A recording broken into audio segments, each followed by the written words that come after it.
Ham Radio Happy Hour. Happy February to everybody. Good to see so many people in the chat tonight. We're going to get started here in just a minute. Thanks for joining.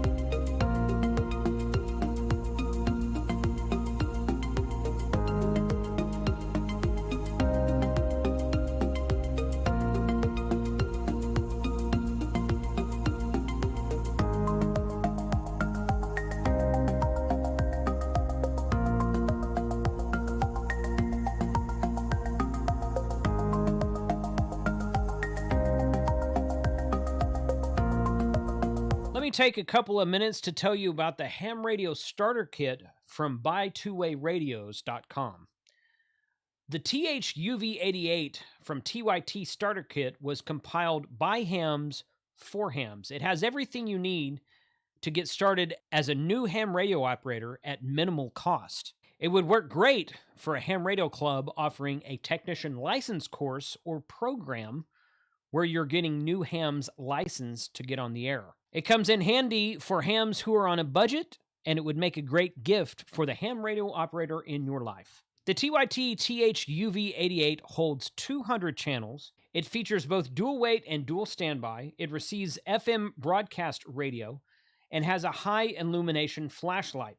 It comes standard with a 1400 milliamp hour battery, a belt clip, a desk charger, and a removable antenna. It has many accessories available for upgrade, including bigger batteries, higher performing antennas, external mics, earpieces, and car adapters. It is also USB programmable. Check the link in the description below, and thank you to BuyTwoWayRadios.com for supporting this channel. And there we are. Hey guys, good evening. Happy Friday. Thank you for joining the happy hour. As most of you know, this is one of the favorite things that I do every month. We got a cool show lined up for you tonight. Already got about 156 people watching and 71 people with the thumbs up. Cool. That's going to be fun. Special shout out to all the folks in the chat who are YouTube channel members in the green text. Right now I see Phil, W0RHP, Nick, KI50YC, and several other moderators in the chat. Thanks for being here tonight, guys. Should have some cool stuff to talk about tonight, which is pretty much nothing. I mean, we don't talk about much on the happy hour except just stuff. So, but that's how it is. A couple of quick announcements here. I did want to say, let me see. I got to move over to this screen here. First of all, I hope everyone has signed up for my antenna giveaway.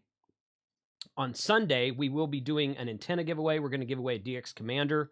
We're going to give away a dual band Yagi antenna. We're going to give away a spark plug in-fed half wave and a couple of K6ARK QRP antennas. So someone can share that link in the chat. I know Steve's in there. hr2.li/free antenna is the link for that. And I appreciate everybody who's signed up so far. I got about 275-ish or so people signed up. So the chances are much better than they were for the Flex Radio, which we had almost 3,000 people signed up for. Yeah, that's cool. But we're going to be doing that on Sunday. It's going to be a fun stream. And today I booked a pavilion at Lake Ray Roberts State Park for the April 16th Support Your Parks weekend as a get-together, as like just a invitation to everybody who wants to come out and hang out with us. We did this last July. It was really fun. I got with K at MRD and told him about it, and he's all on board with it. So he's going to be up here. Frank will be there. And I'm trying to get Shane to come, and Scott from Ham Radio for Non-Techies. I invited him. So several of the guys around the Texas area are going to be hanging out with us. Hopefully everybody can make it. And we're just going to activate the park, going to set up the Buddy Hex, and have my FTDX10, maybe a couple other radios set up there. So that's going to be a fun weekend. April 16th, Saturday. It's Easter weekend, so I'm just going to do it on Saturday. I've rented the pavilion for the whole day, and we'll do it on Saturday, and that is where we will go there. So this next thing with Gigaparts, which I'm going to talk about real quick. Hopefully you guys watched my shopping video this morning. Okay, so Gigaparts has these Rig Expert AA1000s. They've got about 12 of these in stock. Hopefully some of them have sold by now, but Steve can tell us about that here in a minute. $200 off coupon with the coupon code of JDROP, Juliet Delta Romeo Oscar Papa. So JDROP I don't know where they got that from. Jason drops the analyzer, which I've done that before, so maybe that's where they got it from. But $7.99 down to $5.99. They've only got about 10 or 12 of those left, so go out there and get you one of the best antenna analyzers that money can buy. All right, so that's the thing there, and I'll share links to all this in the description below for those of you on Team Replay. Thank you for watching after the fact as well. All right, so let's get to it here. Let's hop over here and bring everybody in. Boy, if I knew what I was doing, I'd be a lot happier. All right, let's switch there and unmute. Good. Hey, good evening, guys. How's everyone doing tonight? Hello. Good. Pretty good. Good. How's it going? Joe Brett's in there. Hey, man. Hey. Saw you join kind of late, and saw James join kind of late. What's going on, guys? Kind of late. I was 10 minutes early. You were late letting me in. Oh, that's probably what it was. Yeah. I was like, who is this guy Frank again? To blame tonight. No. Frank's not here tonight, so he had some kind of family plans come up tonight, so I don't know, or something. He says he has friends, but I don't know. Sometimes I think he's got friends, and sometimes I think he's just got excuses. But I don't know which one it is tonight. But so yeah, what's going on? How's everybody doing? Very good. Glorious. Glorious. So Jason and Steve from Gigaparts, thanks for joining, guys. Shared your. Do you guys know if anyone caught on to that deal yet after the video I released earlier today? You are down to 8, sir. Okay, so we sold 4. Mhm. Awesome. Okay, I just want to make it clear, I don't get any commission on this. This is totally for you guys. So this is a Gigaparts thing that they stumbled upon, that they decided to share with my audience, which I'm very thankful for, which is pretty cool. Well, no, man, this was your idea, sir. Well, sort of, yeah, sort of, yeah. That's kind of true. So, but I didn't, not specifically for that model. Are they discontinuing the AA1000? Because I said that in my video this morning, and then I ixnayed that part out because I didn't know if that was right or not. So, after you and I had a conversation, I reached out to them and we bought the remainder of the stock that they had of the AA1000. Okay, that's what I thought. That's what I thought you said, but I didn't want. I thought I might be misremembering, so I didn't want to misspeak on that. So okay, so this, they're discontinuing that model. They've got an AA 1200 and 1400 left, I think. No, 1500 and 2000. That's the only two above. Okay, 1500 and 2000. Good. So well, this is the first drop event we're going to do, and this is definitely not going to be the last one we do. Awesome. So, yeah, we're gonna have fun with that. That's gonna be kind of fun. So, good. Well, thank you for allowing us to I mean, that's a freaking $200 off coupon. That's a freaking rad coupon. Mhm. So there's my 90s accent coming out. And Hella. It's a hella good deal. Hella. It's a hella good time. It's a hella I'm gonna watch American Gladiators. So all right, Josh. I gotta crack this thing open for we might as well do it right up at the top. Yeah, here, because okay, so Hey, Jason. Yes. What? Let's ask the audience. What do they want us to drop next?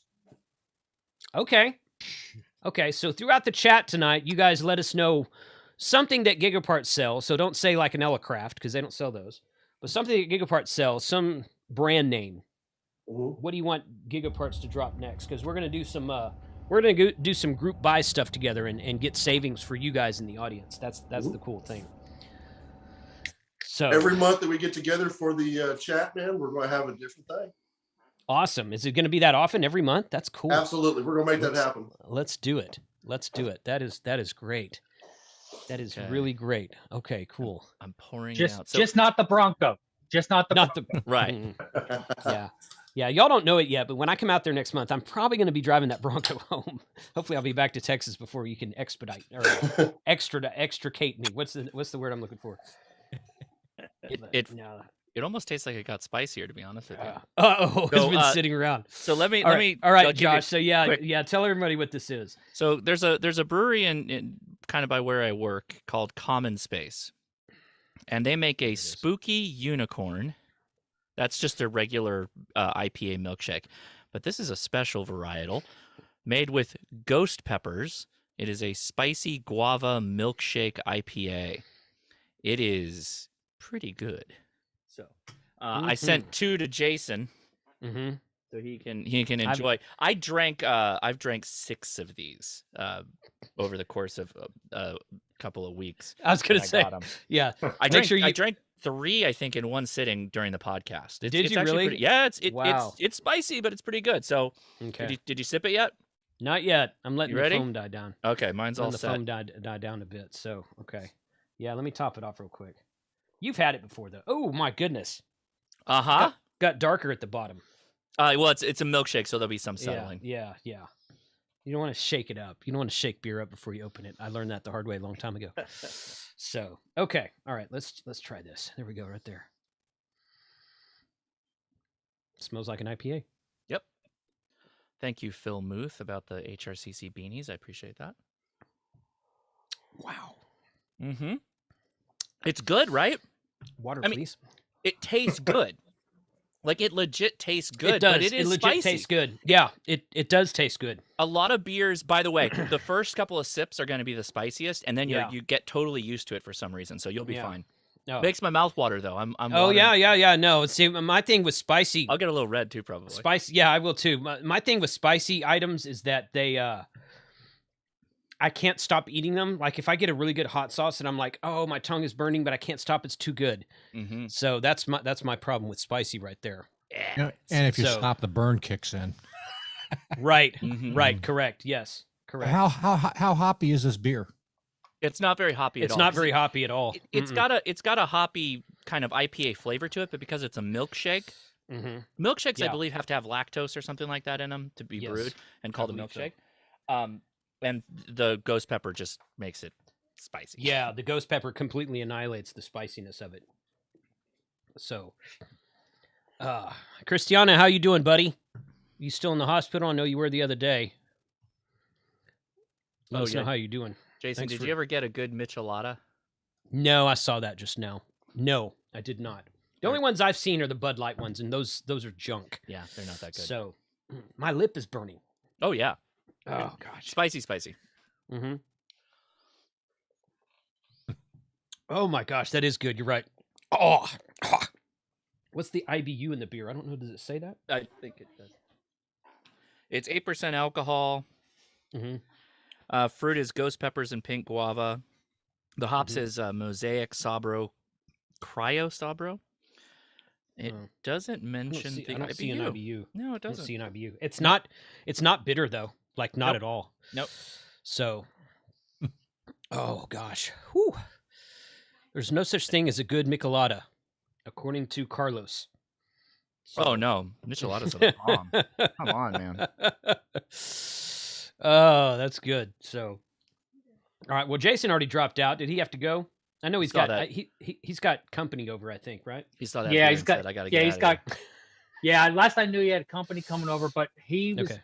Since we got back, he's been dealing with a lot of nasal Yeah. asthma issues. Yeah, he mentioned that too. Well, he needs one of these beers. It'll clear you out real fast. Then. that sure will. Wow. A sinus eraser right here. I'm not going to have any problems breathing tonight for sure. Oh my gosh. My lip is on fire. Okay. I'm sorry. I didn't realize it would be that spicy for you. I No. do No, eat a lot of spicy no, food. I'm not. Okay. I'm not complaining. Okay, I'm not okay. complaining. I am All not right. complaining. So You might want to. yeah, Are you doing the one chip? Are you doing a one chip? yeah.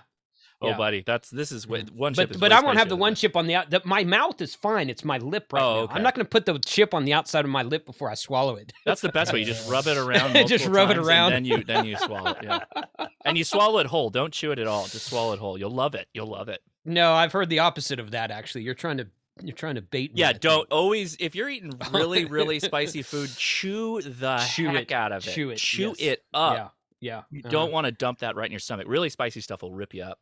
I can see it now. Jason's gonna look like he's bawling by the end of the stream because his eyes are watering. so Well, you're gonna bad. have you're gonna drink Maybe. the second one, right, Jason? After this one. No, I'm not drinking. No, I'm not doing that. No, nope. That I will save for a later date. But no, that my tongue and my mouth are fine. Yeah. No problems. I was like, oh yeah, okay, that's good. My lip right here is like roasting right now. So, I got to figure out a way to. I need a straw. Make smaller Can I- sips. Can I taste it tonight? Can I drink it with a straw? So drinking beer with a straw. What's everybody else drinking tonight? Scott, you're first on the list on my screen here. I'm What's not up? doing anything as fancy as you guys. I just got some shiners. I got a couple shiners over here, and I just got my 1942 Don Julio tequila and my Booker's bourbon. So got a little selection in case I want to switch around. But So You I can kinda finished see- off the 4 Rose bourbon the other night that Frank had left for me. Yeah. Whiskey Single bourbon, barrel or whichever one. It's the single barrel. Yeah, The single barrel. that's the good one. That's good stuff. I'm gonna go pick up a bottle of that my own. Inexpensive, good full flavor, Yeah. good sipping bourbon. He tried to give it to I think that's the one he took out to Sierra Nevada. Mhm. And he's like, and it was like we drank like half of it throughout the weekend. And he's like, "Oh, I don't want to take it home. Somebody take it." And I'm like, "I'm taking it. I'll check a bag. That's okay." So and I've been sipping on it for like the last 6 months, but I don't drink a lot of whiskey, so I just like have some. I think there's something Something here and sinful about leaving 100 proof bourbon somewhere after Yeah. you've opened it. Yeah. If you're gonna commit.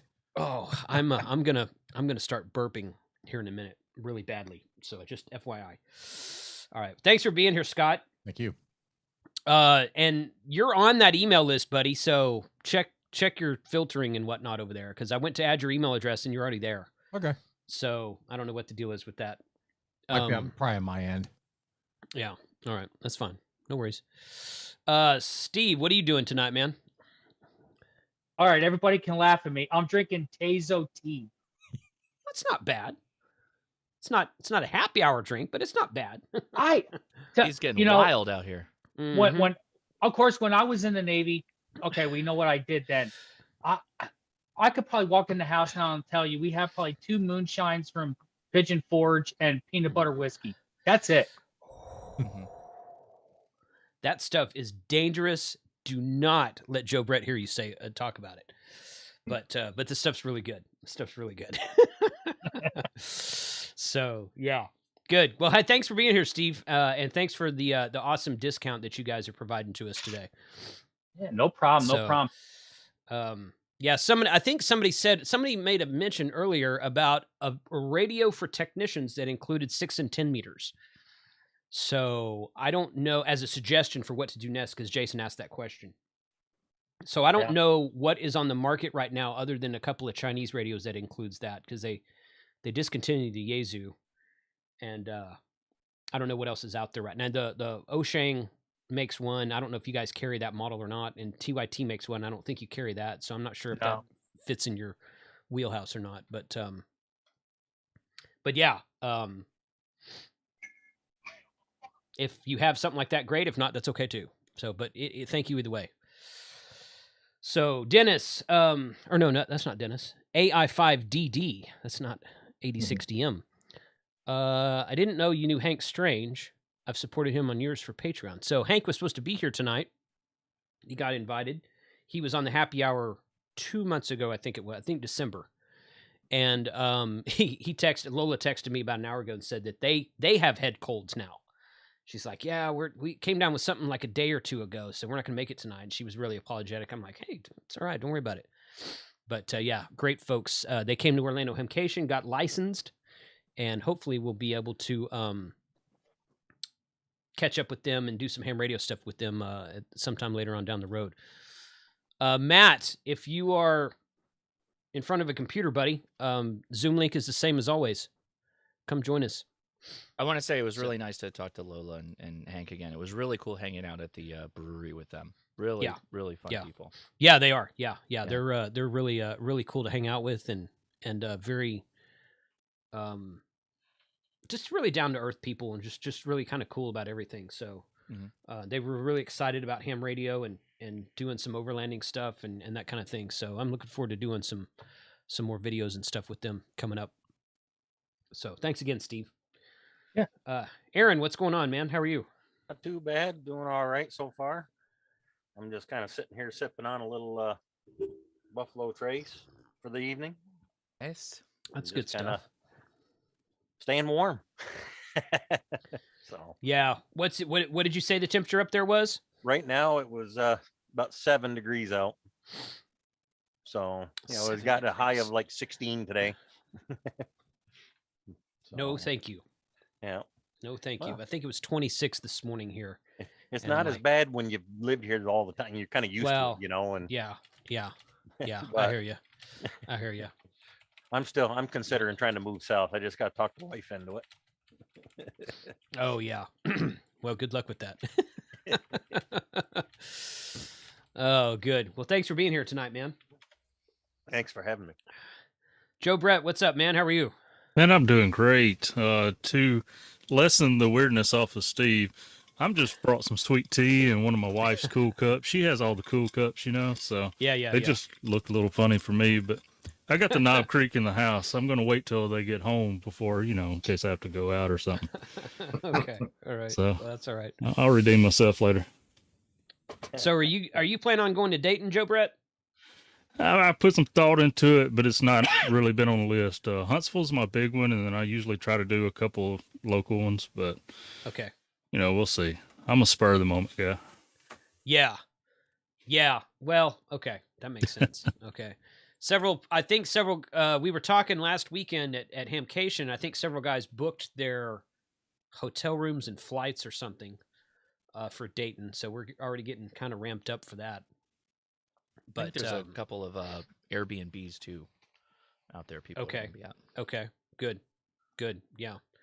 I've got the RV spot inside of the fairgrounds, inside of the gated area for Hamvention, and either I will have my trailer there or Matt will have his trailer there, and whichever way that works out, it's my spot. I signed up for this years ago, and it's on a first come first served basis, and they have a very small number of spots, so you have to get on a waiting list, and once you get it,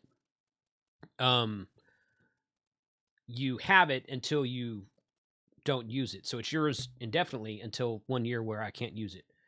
But I've never used it because I bought it in 2020 and they canceled it last year. So I've actually got this spot that I paid for 2 years ago. So we'll be there, but that'll be the hangout spot for everybody to fall back to. There'll be a cooler full of beer in that facility. There'll be some chairs around, kind of like what we did at Matt's trailer in Hamcation. So that'll be our fallback spot. Whoever's trailer is there will be set up for everybody to use. So that should be a really fun show. But we need to get Joe Brett to 1,000. He's so close, Shane says. Okay. Well, share the link to Joe Brett's channel in the chat, somebody, and we'll see what we can do about that. I don't pay much attention to, the numbers. I only check it twice a day. Yeah, sounds like me. Hey, man, thanks for being here, though. Well, thank you. James, what's up, man? How are you? I'm doing great, man. I'm going really hardcore tonight. Doing Dr. the Pepper. doing the big Dr. Pepper thing. But I got to get up at 6 o'clock because, tomorrow's a big Poda Rove day. So yeah. Yeah. How many are you doing tomorrow? Well, me and Bill Brown. I'm still in Florida, by the way. We're gonna go do 12 plus parks tomorrow. Really? Wow. That sounds like fun. Yeah. So I know that's what Shane's wanting to do at around the Lake Texoma area sometime in April, I think.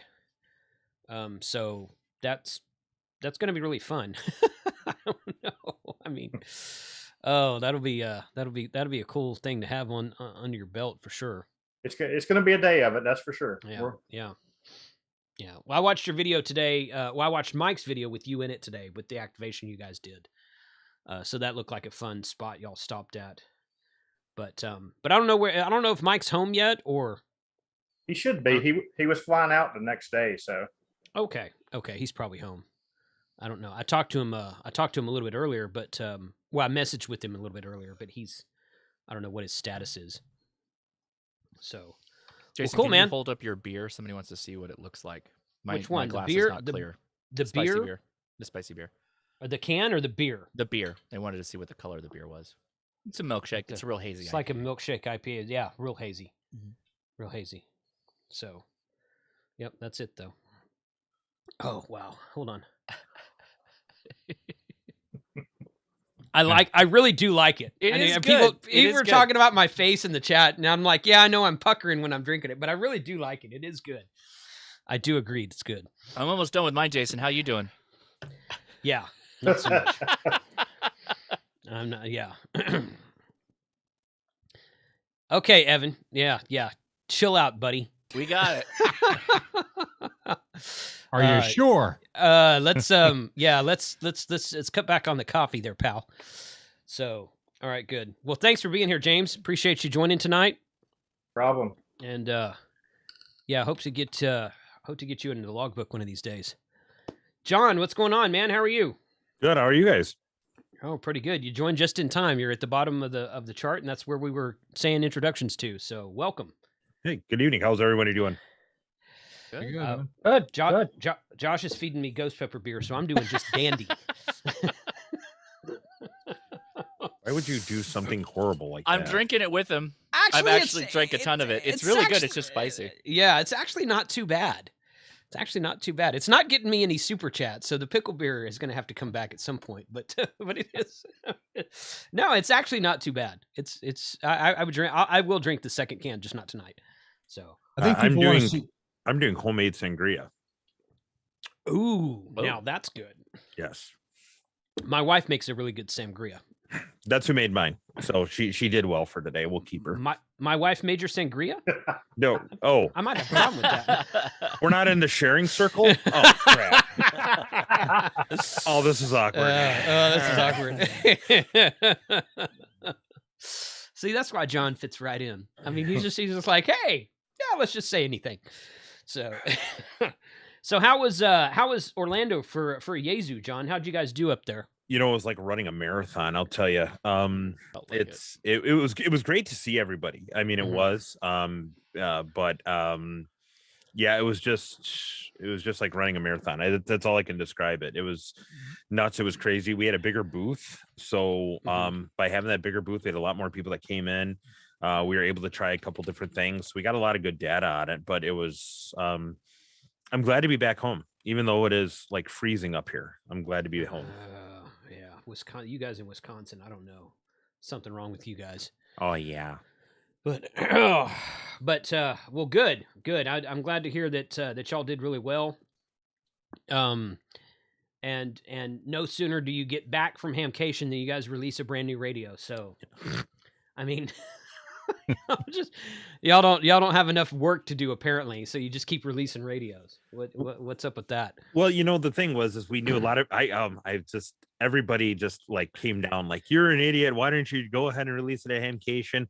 Well, the reason we didn't is because we knew so many people were going to have so many questions that it was just one of those deals where it's like, no, let's wait until afterwards. Let's not steal the thunder per se of Hamcation of getting back to it being the first one. So Yeah. Well, that makes sense. That makes sense. It definitely was busy there. You would have been a lot busier with the brand new radio. Everybody trying to grab it. So good. So they're looking at like March or April for a release date for that thing. yeah, that's what we're tentatively doing. The biggest thing that's going to actually hinder it, if anything, is just going to be going through and getting enough supply in hand right away for the initial launch. And we're shooting for March, but and a lot of people don't realize all of our radios are now made in Japan.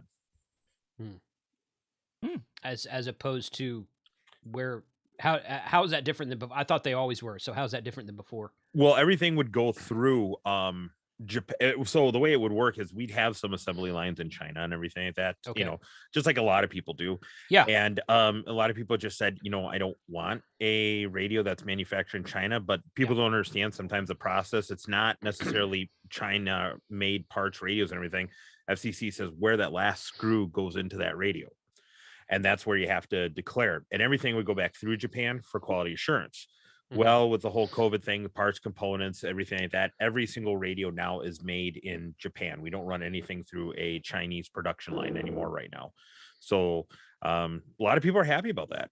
I had somebody ask me that the other day in like a DM. They're like, I don't know about Yaesu radios with partially being made in China. And I'm like, well, do you have any of them? It's like, yeah. Do you have any problems? No. Okay, so it's a principle thing for some people. Okay. It so is. that's I'm sure he's very happy to hear that everything's made in Japan now. Yeah. No, I mean people air their comments on social media with their iPhones about stuff being made in China, but whatever. Yeah. Well, and when I did my video about the FT65, which was some months ago, my FT65 says made in China on the box. And I thought that was strange. I'm like, Okay, that's and I don't know where this came from because it was gifted to me by a subscriber. He's I don't know where he got him from. He probably told me and I forgot. And he sent me 2 of them. I gave one of them to Frank and I kept one. And it says made in China. Well, I put up that video and like a dozen people came by and said, I have that radio and it says made in Japan. And I'm like, well, I don't know what to tell you guys. I mean, here you go. Here's the box. So, but you know, so some were and some weren't. And then like you said, I think I asked you that question once and you're like, depends on where the final process of the assembly line was. Yeah, and up until about let's see, I think it was the end of 2020. Some of the stuff was being made between our assembly lines in China versus Japan, but now since then, everything has been through Japan itself. So, okay, well that's good to know. And yeah, I think people will be will be excited to hear that for sure. So I gotta seriously, I gotta drink something. I'm sorry. You know what? I noticed it got spicier as I drank more of it. So I'm not complaining. They actually got spicier, by the way. They actually got spicier. I think, yeah. Well, and you can see it's kind of settling because it's darker down here in the middle. That's the good stuff right down there. Yeah. So well, I finished mine, so I'm gonna go grab another one. I'll be right back. Well, you go help yourself, buddy. So no, this is not bad. This is not bad. I'm making fun of myself right now, but it's not bad. So no, seriously, it is spicy. Like it is very spicy. It is ghost pepper spicy, but it tastes very good. As hard as it for me to explain that to somebody, if you know spicy, it's good. I will not be drinking another one though because I have no more. So I will be drinking a Bonfire Beach stout. Pastry stout from Coronado. Oh, see, a pastry stout, you're gonna take that pastry stout sweetness and completely wipe away the. Well, I didn't drink any water to the whole thing. Yeah, well, water doesn't really help with spicy, as you well know. But okay, well, hey, John, thanks for being here. Glad you could join. Yeah, no problem. Thanks for having me. People are going to be asking. I think people are already asking about the FTM 200 in the chat. So feel free to answer or not answer anything you want to. No pressure at all. Seriously. So, what's the wattage on that?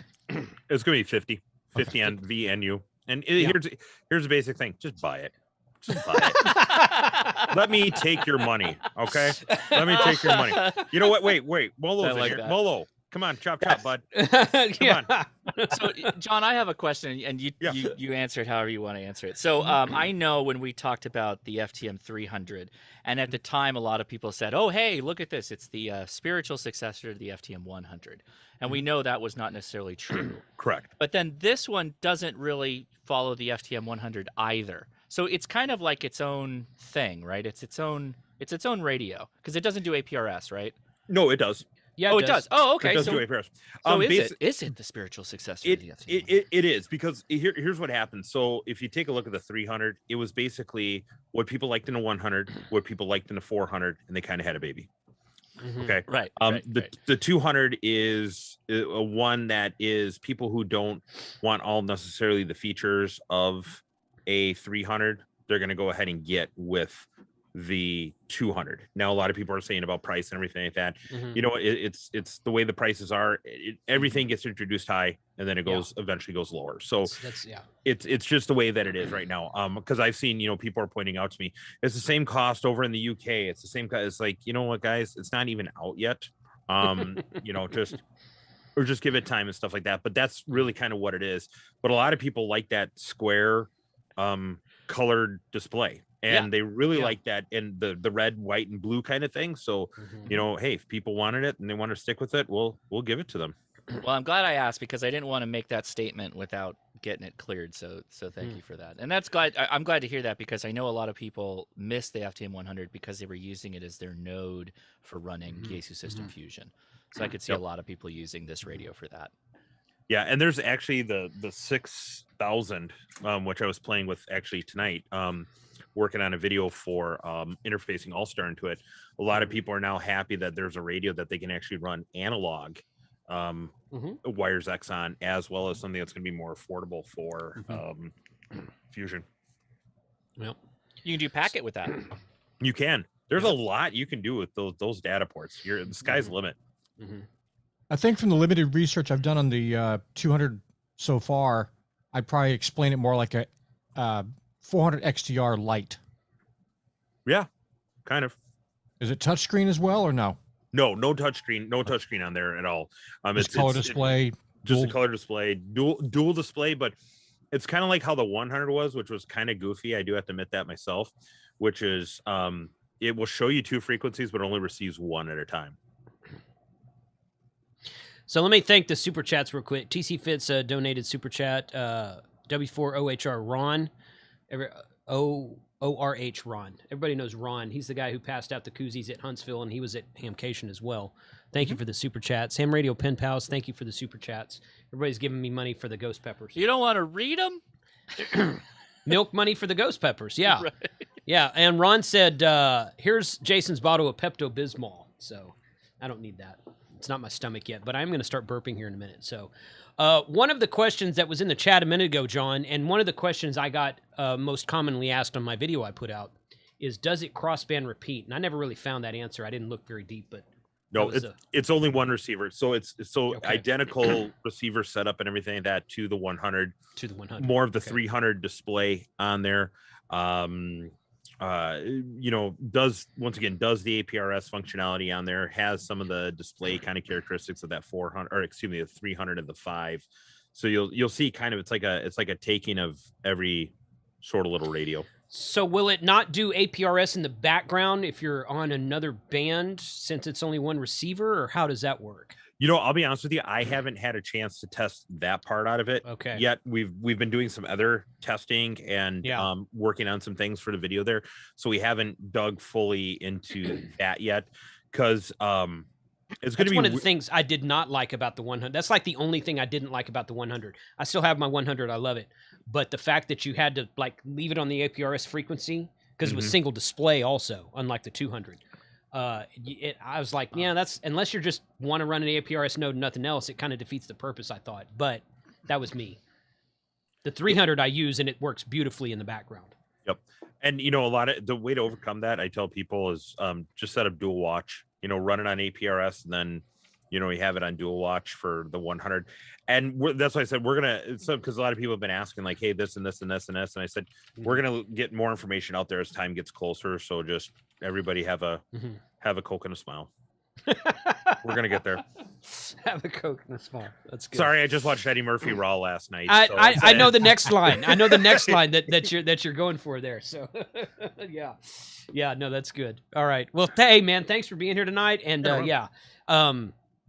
I'm sure there'll be more questions come in. Feel free to answer what you want to, and if you don't want to, it's not a big deal at all. But let me say hi to Jarrett. He joined right after you did, John. What's up, Jarrett? How are you? Hey, that's me. Hey, that's you. I wasn't paying attention. I'm good. How are you? It's good to see your face. I've been You too, man. I've been out of the loop for a while. Yeah. With work and all sorts of stuff. But It's been a while. I got the email and I was like, oh yeah, it is Friday, and I have some time apparently, so I'm here.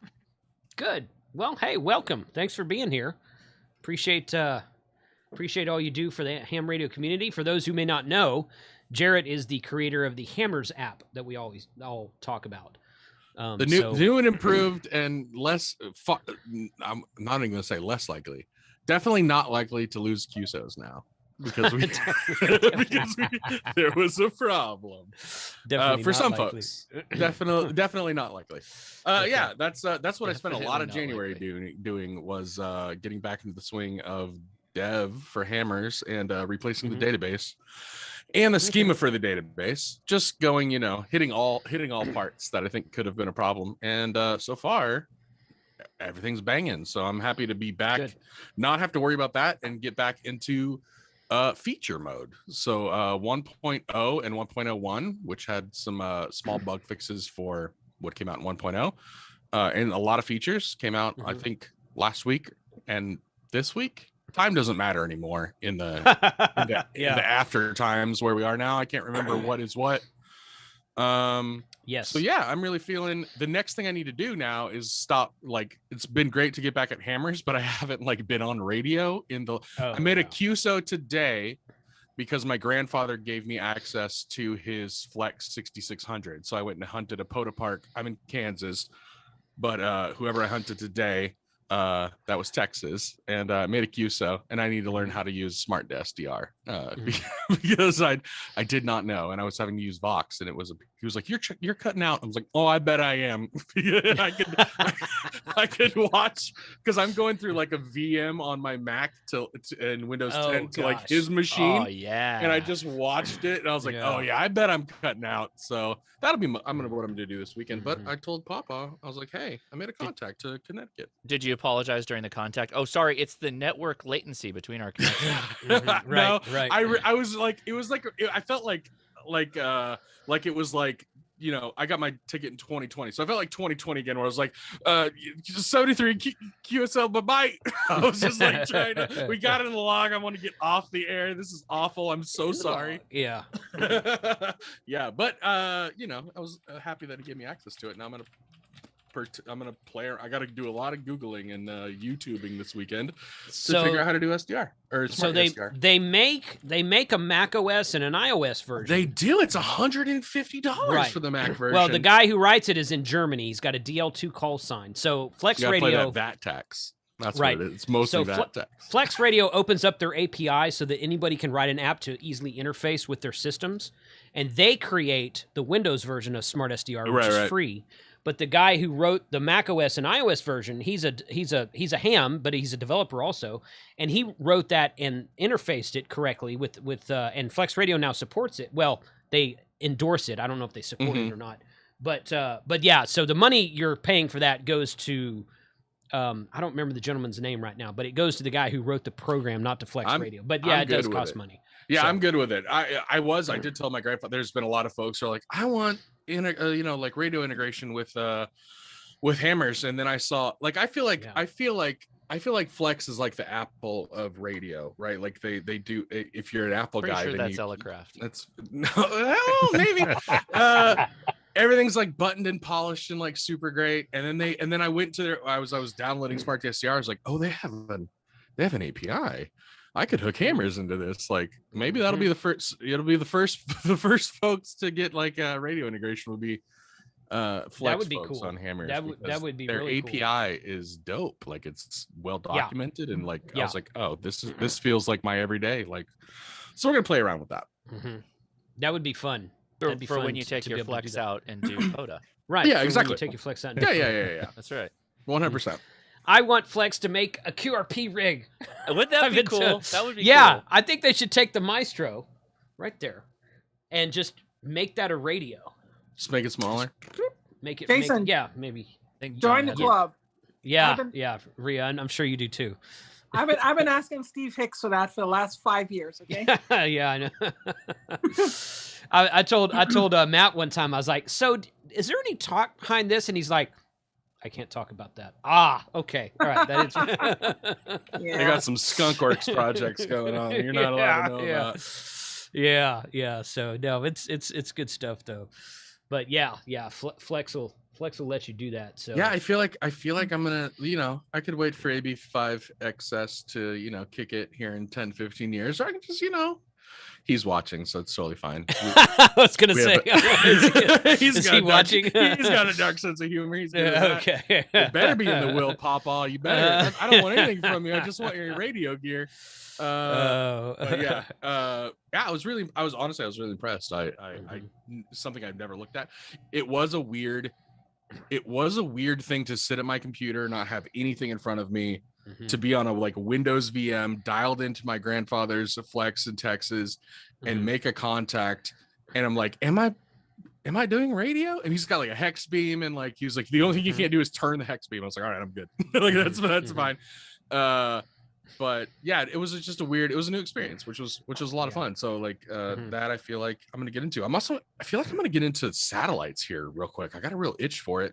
Nice. Josh has a great video about it, and I'm looking at the Arrow portable, the boom that they have. That's like the 2 meter, 70 meter thing ready to go. You're talking about the one I did with Sean? You're talking about the one I did with Sean. Okay. Yeah. So I recorded Sean. Sean's the expert. Sean, wherever he's at. No, about satellites. That's the Josh dude. had nothing to say about it. It was I talked. I did talk. No, it's great. And I caught it. I caught it randomly, and I was like, oh, that sounds like a lot of fun. And it's a thing you can do with POTA, because I love POTA, and that's one of the repeater things you could do, and I was like, I can't imagine being at a It's park right. and trying to hit and trying to make a POTA contact with a satellite. That like ups the ante now with like how difficult things are. It's really cool when you factor in grid squares too. So if you didn't yes. have enough 4D chess going on, right. If you factor in grid squares and your POTA happens to be like adjacent to a grid square, then you're like, hey, now we're playing. Yeah. So I've got in a cart. I just need to pull the trigger. I'm doing my due diligence. I have a bad habit of like buying things like like the G9. Well, not the G90. I love the G sock. All these things that that Josh will give me hell for constantly. I got one. I've got one. I saw it the other day. And the Zygu amp and all the things. Like I could have bought so many radios for the price of what I'm in for Zygu. I reorganized my shack and I saw the box that said G-Sock on the side. I was like, oh, where do we put this? That's what eBay? I think we put it on eBay. And put it on eBay, yeah. Lost leader. Some other kind of sucker. It is a lost leader for sure. Yeah. So yeah, I've got it. I'm trying to do my due diligence. I also want to like figure out if I can use the Arrow. I feel like I can, but the satellite version of that Arrow, I feel like you can use. You don't have to just use it with satellites. It could be a 2 meter, 70 meter Yagi if you just want to use it. I used it to track down RFI. When I had power line noise, I just put the 2 meter, do you 70 centimeter elements on, and actually the 70 centimeter elements, there's more of them, so you're gonna get more focused gain. Do you have to? My only question I was gonna write, I don't need to because I got Elmer's in the chat now. Do you have to put the 70? If I just wanted to do like a 2 meter, say you're doing soda, and you wanted to take that, could you leave off the 70 meter elements and just use the, even though it has the duplexer and all that? Yep. Sorry. Oh, so okay. So that's the. We should probably mention this. The Arrow antenna has a duplexer to basically bring the 2 meter and 70 centimeter into one connection, or you can buy it without. But if you buy it without, then you're generally going to have to run a secondary, radio or whatnot. The other one to look at is the Elk. Elk antennas is a log periodic, and that's going to be also actually in some cases. I have a desire to make a automated gimbal for tracking, and the log periodic is going to be a lot more effective at that because the balancing point is at the end versus the arrows. Gotcha. Yeah. In the back. That makes sense. I just got my Elk in the mail. Yeah, I think I might have an Elk in my future. So the size of that that's my antenna, that upcoming Elk is project, impressive. Josh, is I designed on a CAD a pan and tilt system that I 3D printed. Just got to mount the servos and put it together. Can you link? Aaron just had that right in front of him. He just had it on his desk. He's like, it just came off the press. Here it is. I'm posting my video. This is one that I actually designed myself, but That's amazing. amazing. I've got it on Tinkercad. Oh my god! Can you link me and drop it in the actual? Drop it in the live stream chat. Let's design it to work with your little servos like this that have a metal shaft, and I bought metal round horns. But yeah, it's, so two or three things. Number one, Jarrett, you're gonna have to make a satellite contact before Frank. And then that's just going to be like the best thing ever. Okay. Can do. Number two, John, they're asking in the chat, does Yaesu have an Amazon storefront? I don't think so, but I don't know. No, we don't. No, we don't. I mean, some of the dealers might and stuff, but no, we don't. Yeah. Okay. So Yaesu doesn't sell directly. They sell to their dealers, and the dealers sell from there. So, and the other thing I was going to say was, what was it? I can't remember now, so y'all go on, and I'll think. I got a question for Aaron. Aaron, what kind of servo are you using? How much torque are you adding on that? The ones that I bought I remember are 25 kg, 270 degree. I think that should be more than plenty, but I gotta test it. I was building it with a friend of mine in the club, but this is just as much as I've seen on some of them. But you said you had a video coming out soon about it? I'm working on it. I was going to try to have it uploaded this week, just showing the assembly of this that I printed out. I literally just got done printing it, and I'm printing a couple of revision pieces that I kind of tweaked a little bit. And I've got everything lined up where essentially it'll mount to a C channel that I bought off. I can't remember if it was what website it was, but it was looks like a Rector set C channel. And everything lines up hole wise off the standoffs and everything. The way I've got it all preset to print. Takes about 16 hours to print all 8 pieces. Steve, is it you guys who got the contact with the dude who does the ham tracker, that little tablet thing? Yes. I wonder if we could make those play nice with each other. So there's another company. It's not Ham Tracker. I forget who it is right now that does something with like a geosynchronous telescope or something. And I can't remember who it is right now, but R-Finder is partnering with them because the R-Finder device right here, you can, I don't know if full duplex is the correct term or not, but you can set it to listen on 2 meters and key up on 440. Yeah, that's full duplex. So, okay. So yeah, it works a little bit differently than like say a D72 does, but the R-Finder will already do that. So they're working on an app and partnering with some company that makes some sort of tracking system that'll interface with the R-Finder and then you put your elk or your antenna up there and point it, R-Finder it, boom, boom, boom, boom, and key up and go. So I told Bob, I'm like, okay, that needs to be a video just as soon as that's done. But I don't remember if it was, who'd you say, Josh? I don't know. I was asking Steve, what's the little tablet-y thing that we saw? It was a couple of happy hours ago, right? Where you guys had the little ham tracker. What was the tracking device? Ham tracker. Ham tracker. Is it ham track? It's his ham tracker. Or am I wrong, Steve? Correct me, please.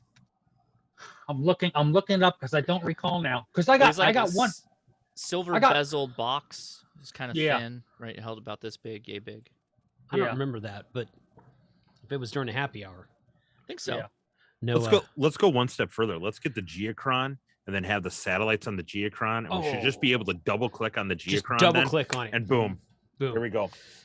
For the lazy satellite communicator and all of us. That would be freaking cool. And we want that built into hammers as well. I think, honestly, I think Ham Radio Deluxe will do that. Or maybe not quite that easily, but I think it does something like that. That's what I generally use is Ham Radio Deluxe. Yeah. The satellite guy that's in the Fort Myers Club, I don't know what program he uses, but every satellite that comes up that he loads into the computer, when a pass happens, his whole system just turns and points at it. Right. So it's whatever satellite, wherever, if the pass is visible to him, it automatically does it, and it automatically goes to it. It's super cool. I forget which it is, but it's actually an Arduino sketch that I found off from somebody's site that they pre-done that'll work with a GPS and an orientation unit and everything, that I think you can Wi-Fi or connect into it from any app on your phone that tracks satellites and be able to lock on it. Right. But that's in process. But I've only if we could do that, we're like back at 1996 GoldenEye kind of level stuff here, folks. That's right. Could you just imagine having that like there? Yeah. I'm gonna start counting how many times I clicked my pen. This stuff was around in like 1996 because AMSAT had a box called, I think it was called what was it called, Trackbox, that did that same thing. As soon as the satellite came, I remember in Trinidad, one of my friends, Noel 9Y4. Well, he used to be 9Y4 NED back then. He had one. And it was so cool, and we were just watching the antenna go, zoop, zoop, zoop, and then next satellite comes around, the whole thing turns. It's freaking cool. I mean, if you want to buy build yourself a good satellite rig like that, the barrier to entry is kind of high. And I know I got John here, but the best satellite rotor is that, what is that, the GX 500 or whatever? It's pretty pricey. It's a pricey rotor. But if you want to go portable, that's not really your option. It's more of got to retire somehow. Come on, Josh, let's get I together know, on this. right? Okay, come on. Yeah, man, I do love that rotor, but buddy. I saw the M17 guys with something. I'm not sure what they had. They probably put up. What's that radio? The MD380 or whatever. The MD380 is okay. Yeah. It just put more MD380s on it to add more features. Yeah. Yeah, that's funny. Well, if you're gonna take apart a radio and start soldering stuff to it and taking stuff off of it, it might as well be an MD380. I mean, they're kind of like a dime a dozen. So. Right. Yeah. Somebody said, "Help me chat the." They're asking about the Elk antenna versus the Arrow. Looking for that was me. I was. That's Jarrett. No, He's that is literally in Jarrett. here. Yeah. Why I'm don't you going to just use ask your my question? resources here. I just saw the question. I didn't even look at the name. What's your question, Jarrett? Go ahead, caller. With your question. first time caller, long time listener. I was looking at the we just talked about it. I was looking at the Arrow 146 Ford 3, the 2 meter, 70 centimeter, the backpack version. And then I looked at the Elk now, which, being the log periodic makes it a little smaller. Oh, look at that. But look at that big boy. Yeah, look at that one that Steve's I like got. the Elk because it seems like on something like a pan tilt like that, it's more centered. You're going to have more center gravity, a little easier, less strain on everything, I think, doing that. But you could make an Arrow work just the same. It's easier to Armstrong, and they call it Armstrong tuning when you're doing it manually. Right. And you're holding it more from that center post of the Elk than the Arrow you're on the back end. Now, I admit, or I don't admit, but the reality of it is you probably have less gain on the log periodic, I believe, when they were compared. But it really depends on how much you can carry. If you're talking like a 10-minute pass and you're doing one of these numbers for the whole thing, you start hurting. And you got to have like a third arm because you got to have the antenna on one arm, you got a PTT with the other, and you got to work Doppler with the other hand while you're going through it if you're doing an FM bird or whatnot. And it's challenging. Satellite is challenging. Go watch some people do it. It's no joke. Yeah. Oh yeah. Yeah, it's definitely challenging. I've watched Frank try to do it, and he's got the Arrow antenna, so that's the only one I'm really familiar with. But that was the only one I was familiar with until Josh just mentioned the Elk, which looks that went to their site, looks dope. All you got to do is before you go do your satellite activation, go look at Bob's video. Oh my gosh, when he did K6 the satellite UDA. K6 UDA. I was so mad at him. I texted him immediately after he posted it. He just walked outside, pointed the antenna, literally walked out. Yeah, like an unbroken shot. Walked outside, pointed the antenna up, and it made a contact. It was like, what just happened? What just happened? Yeah. Didn't know it was that easy. Yeah, he made it look real easy. Yeah, I unfortunately haven't figured out how the Elk antenna transmits into space. But sitting in my living room hooked to an HT, I was keying up repeaters that normally I'd have to walk outside to key up. I just thought that was awesome. See, that's the only thing. Like, that's why I was wondering, like, can I leave off the 70 centimeter elements with the duplex because I want something that will give me if I want to hit a repeater, if I want to do POTA or SOTA,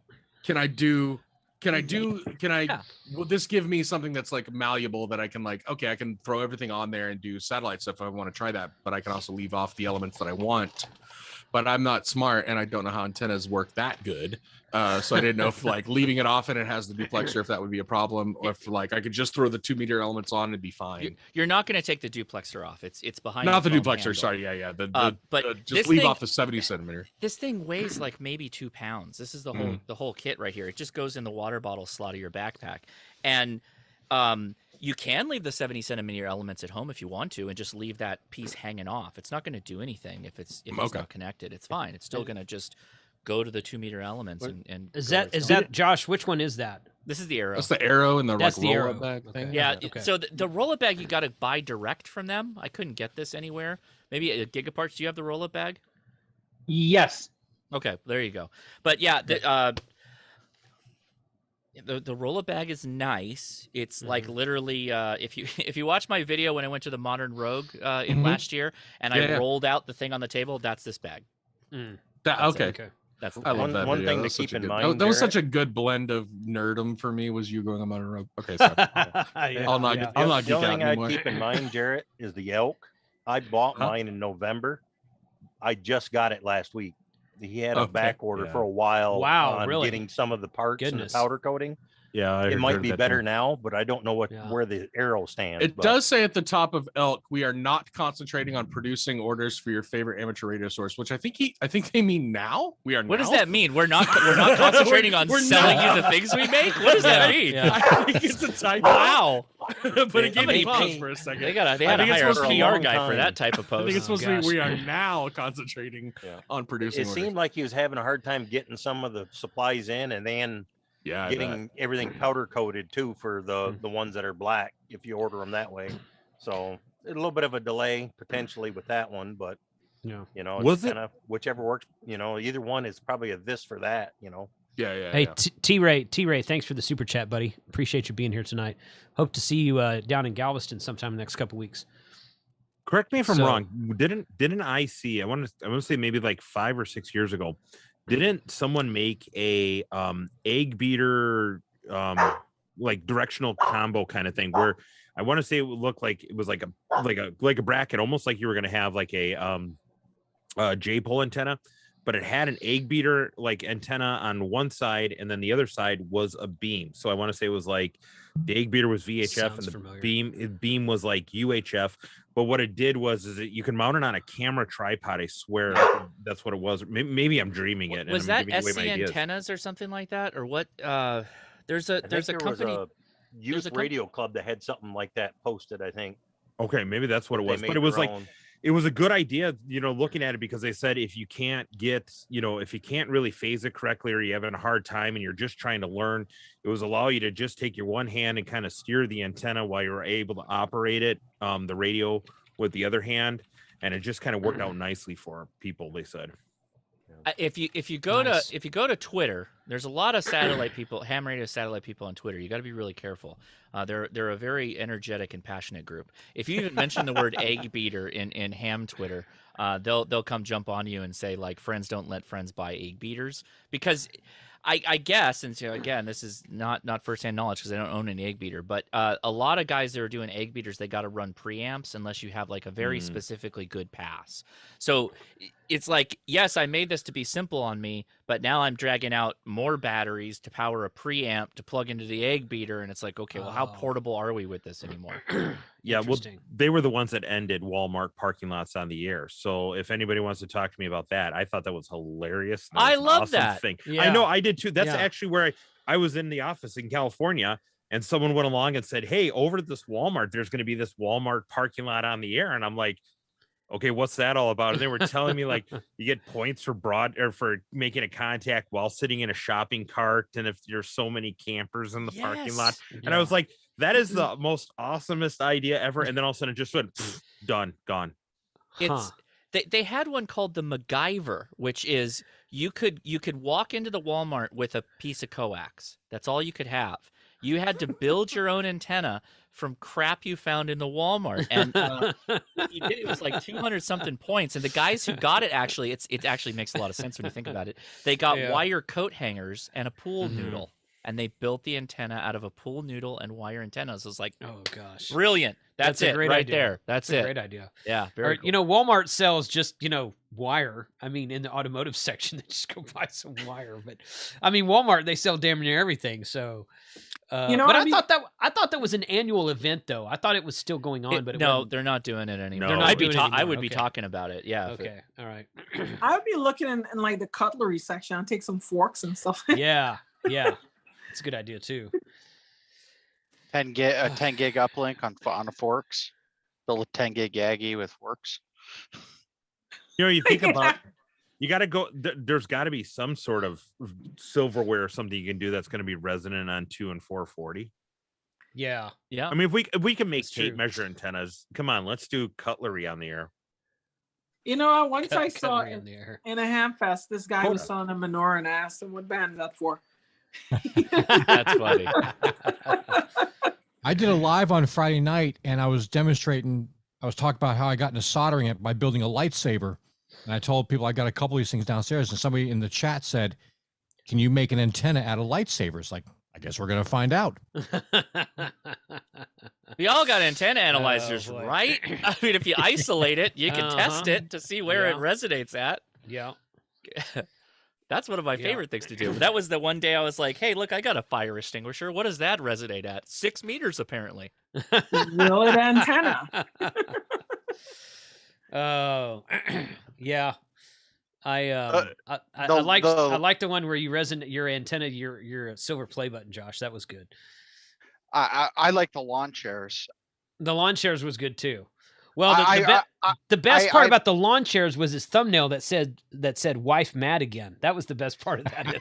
The funniest thing about that is when he got the when he got his tuner, not his high power tuner, but before he had an amp, he got his tuner, and he's like, this thing would tune a lawn chair. And everybody in the chat's like, you got to do it now. You got to do it now. Oh, that's funny. That's funny. Now it's a thing.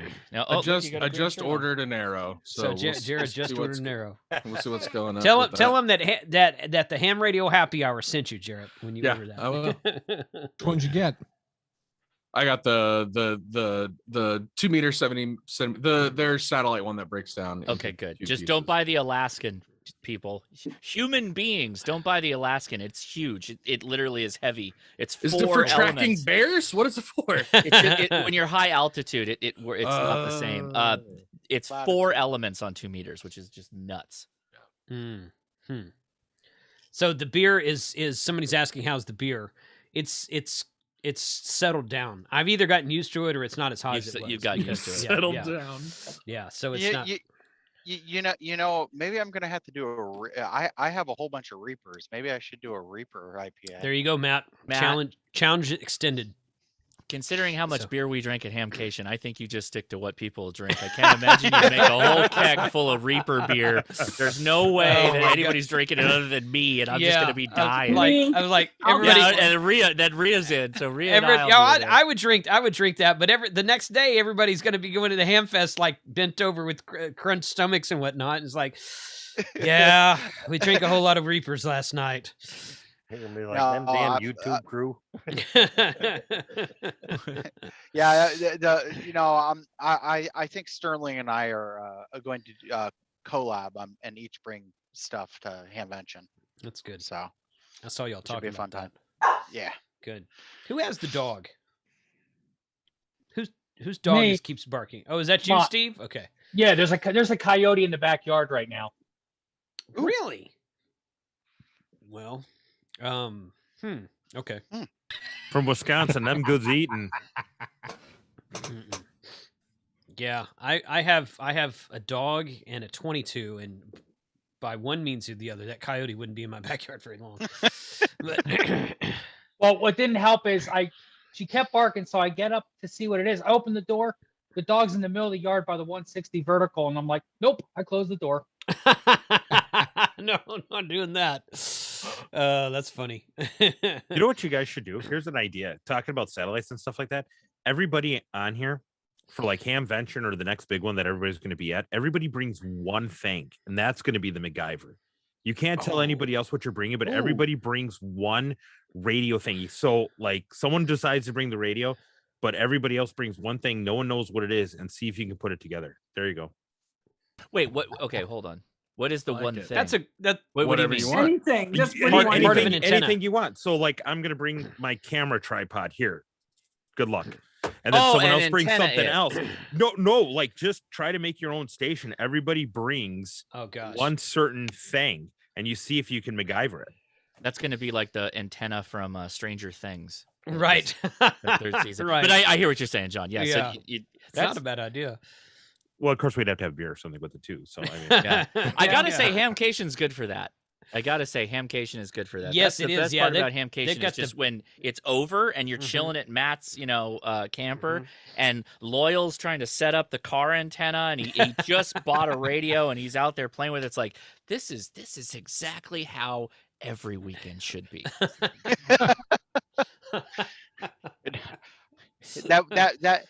was good. That was a good show. I really enjoyed getting to see all you guys out there. It was a lot of fun. I was exhausted though. I'm rethinking all of my gear that I'm bringing now. I think I have to make some big changes. Yes, I travel. I travel really light. Not me. Josh, you should have just dropped half the stuff in the backpack at my camper, so you had the gear, but you weren't carrying it everywhere. You never know when you need it, man. That's the thing. I ended up pulling random stuff out. I just have to actually tell myself no and just stop taking it. I think I can get by with 2 camera items, and some microphones, and I'll be good. Yeah. I mostly use the gimbal and the iPhone. I have a big gimbal I use on a bigger camera, but I'm not passing TSA with that crap. Yeah. I bought a gimbal.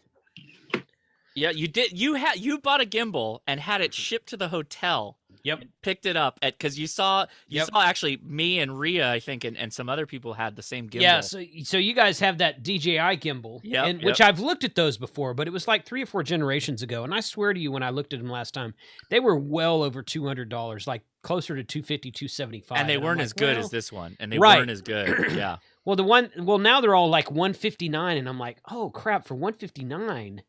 Yeah, I'll do that. So I bought one and had it shipped next day to the hotel, free Amazon Prime shipping. Had it shipped to the hotel, picked it up the next day, and I used it on Saturday. That worked. It worked very well.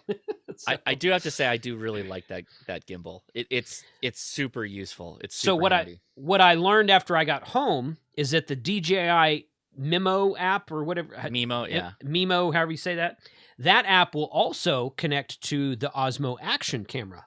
Yeah, and the Osmo Pocket or whatever. Okay, I don't have the Pocket, but it'll connect to the Osmo Action camera, and then it'll show the Osmo screen, or on your phone, it'll show what the Osmo sees. So you can put it up. So I bought this selfie stick thing that I can put the Osmo way up in the air, and then I can have a screen down at the bottom. Yep. And I can control the camera from there. And it's all the same app. So I'm like, okay, so now I've got 2 setups. I've got the gimbal for the phone, and I've got the Osmo gimbal. And it's all of that put together weighs less than my Canon M50 does with the lenses on it. So which Osmo gimbal did you get? The 5 or the 4? The 5. I got the 5. Okay. Because they were about the same price, and the 5's newer, so I just got the 5. The 5 has the selfie stick thing too, where you can extend it and you can send it way out there. I ended up using that a whole bunch. That was great for everybody that travels light, but you still want good video because you have like a phone that has a good camera. Like all phones have good cameras now. Yeah, all of them do. This is just it's a no brainer because I think it's like $150. It's $159. It's $159. It's stupid how good it is. Yeah. Best Buy has the Osmo. That was Osmo 4. My mistake. Well, the 4 is probably good too, but like I said, I saw the 4 and the 5. They were about the same price or within like 10 or $20, and I'm like, well, I'm just going to get the latest one because it'll be sunset later than the 4. And then eventually they'll just discontinue the 4 and make a 6 or something. But I like the 4. I still have my 4 because the 4 has a bigger grip and it feels more substantial, and it has a USB on it, so you can charge the phone while using it. So in case, my phone might have run out of battery, I just plug it in and, in a pinch. You can do that with the 5. No, you can't. Yeah, you can. No. USB-C to Lightning. There's the USB-C on the side. Oh, I didn't look. Wait. So you can actually charge it from the 5? Yeah, you just USB-C Lightning to the USB-C on the DJI. Yeah, it'll absolutely charge. Oh, I must try that. Well, you see, I learned something. Okay. I've got an off-brand one by Snopa. That is. Oh yes, Snopa. Yeah, well, and known in the. Okay, so the Snopa copy of the Osmo Pocket is a piece of crap, but their phone gimbal actually works very well. I've been using it for like 2 years. It's fine, but it wirelessly charges my phone. So once I put the phone on the Snopa, once I mount it there, the little charging symbol comes on, so it wirelessly charges my phone. In there? Mm-hmm. Wow. Yep. Interesting, because then it's going to be really top heavy because it's going to be camera heavy depending on where your coil is at. It kind of is. Yeah. It kind of is, but I mean, recalibrate. It's not. It's not as lightweight as the DJI for sure, but it's also about half the price. So. I remember that's the one that you'd be walking around and it would fall over all the time. No. That was my camera gimbal. And I figured out by talking to Adam, I think I bought that as a refurb, and I thought it always worked. And you had to calibrate it a bunch, and it was fine. But according to the specs on the manufacturer's website, it should hold a lens heavier than what mine did. So I think there was something wrong with mine when I got it. It worked about 95% of the time. I didn't notice anything, but every now and then it was kind of quirky. And now I'm thinking there was something wrong with it. So I'm probably going to get the DJI version of that as well. I forget what that one's called. I have the RSC too, which is the Ronin SC, and I use that with some bigger cameras. Yeah. And that one you have to like balance it and such, and so. Yeah. Why did that light up? Somebody in chat wants to know where Frank is, and I also want to know where Frank is. Frank had some sort of family something tonight. I think I don't remember. He told me, and I don't recall. He had a conflict tonight. He said this is the last happy hour he's going to miss for a while. So he'll be back, and he'll be back for a while, according to what he told me. But I'm like, okay. You know, it's one of those like you don't know what you miss. You know, what is it? You know what you got till it's gone. Like right, that yeah. If he was here right now, everybody would be ragging on him for good reason. Frank's not here yet. Frank's not here. No. I didn't notice. Yeah, your headphones are on. All of our headphones are on right now. Yeah. That's how you know Frank's not here. Yes. Are you, Matt? Are you about to hop in the rig and like go? Like what's? Are you about to out? I'm waiting for the 2,500 gallon compartment to finish emptying. Aren't we all? Oh wow. I'm literally sitting on the battery box of the truck. Somebody asked earlier if you're part of the Canadian Freedom Crew. I'm a long ways from Canada. He's in Florida. Long ways from Canada. Yeah. Not really part of that group. No. The amount of time it would take me to get there. I'm gonna kill my video. I'll stay on audio. All right. I gotta do some work. I just finished. By the time to get up there, that's like up by Michigan. So it'd be like a long. That'd be a ways. That's north of Dayton. Yes, it is. That's one way to say it. It's north of Dayton. So are you guys making by fun Sunday. of people up north? No. Actually, John, where are you located?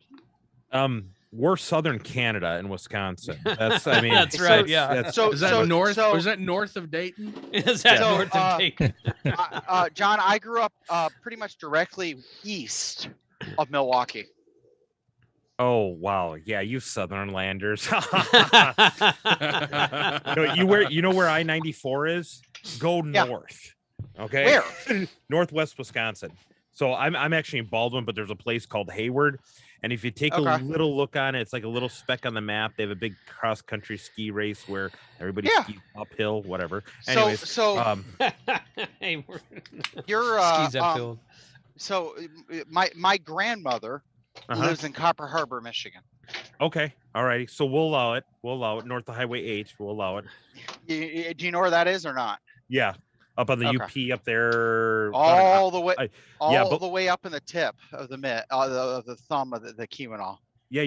She's like an hour or so away from the Porcupines up there, right? She's north of Houghton. Oh, okay. Okay. Yeah. So she's almost 3 hours north there. Yeah. She's. Yeah.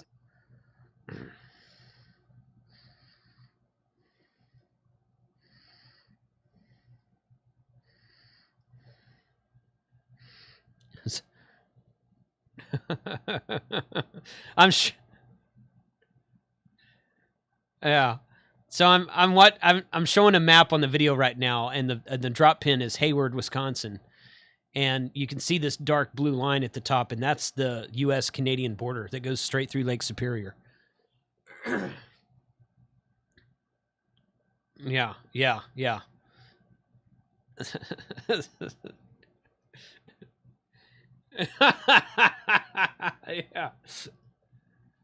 Like I own land in Colorado in the mountains that we're building a cabin on, but lately we've been looking at the UP.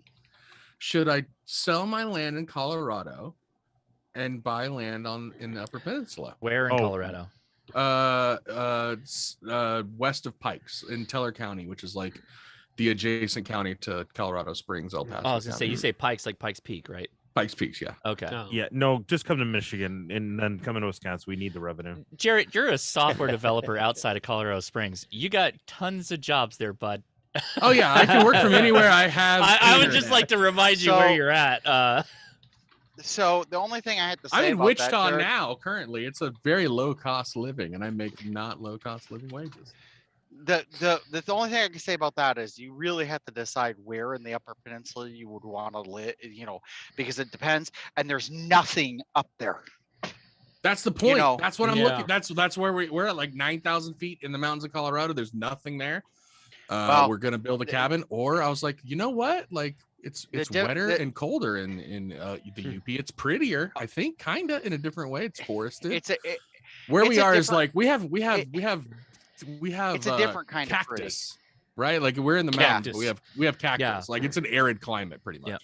Yeah, you won't have Dragon Man if you leave Colorado. You're right by the spring, so you got That's Dragon Man true. out there, Jared. That's true. There are some nice benefits to being in Colorado. It's a that wet, I don't know cold if I have and- in the UP. I got a question for you, Jarrett. Have you prospected your Colorado property for gold? No, I want to. So like we are. Oh my God! He almost knocked his whole camera rig over. Holy smokes! We are in the same county as the Victor Gold Mine, which is huge. Like you can go take a tour of it, and they have those big like trucks that look like those big what do you call them? They look like big Tonka trucks, but they're like dump trucks, right? Yes. But you look at them on the mountain, you're like, that's the size of like 8 houses or whatever. That is the biggest machine that we've ever made or whatever. Look I at have it, it, son. Check It out, son. Son, check it out. Son. That dump truck, totally full, has an ounce of gold in it. Check it out. Yeah, because they do arsenic leaching gold. It's not those heydays. It's super are over. fines. It's super fine gold. Yeah. But no, I've wanted to. We own a metal detector because like we found some very old bullets because we're near Cripple Creek, which is like the only place you can gamble. Yeah. Do you have placer up? Is there placer mining in Colorado? Yeah. I don't know. Placer mining is where the gold breaks off the lode and gets into the riverbed. Yeah, if you got like a stream or a river running through your property, go down there with a pan, learn how to read the land a little bit, but go like walk up the river. Yeah, just go and do. We do not have water, which is one of the we have to drill for a well, which is one of the reasons I'm like I kind of want something with water on it. It's a beautiful piece of property, but it is very arid. I mean, you can run a trommel with water, but you really gotta know to read the land. If it's a dry space, you got to look for old beds and stuff. The neighbor to our. So I have 42 acres, and the neighbor to the west of us has 300. He's an orthodontist from Denver. Those are good prospectors. Those orthodontists. He has Get him in on this. He has 2 prospector holes, which I think are called glory holes, is what they tell us in. He calls them cavities. Yeah, calls them cavities. Oh God, it hurts to laugh at that, but it's so good. He has 2. So somebody in like the late 1800s went and prospected that and was like, nope, nothing here, and then just went to Victor, but in the Cripple Creek area, no. It's such a that's so fun. Yeah, I did freak out because it's a thing my boys and I have like I've told them and all we found is like really cool really old shells from bullets and stuff of like obvious this was pre-1900s nice. Which is very cool and the boys like that. But if I could find some gold, that'd be well, I mean, gold prices right now are just shy, like $3 shy of $1,900 an ounce.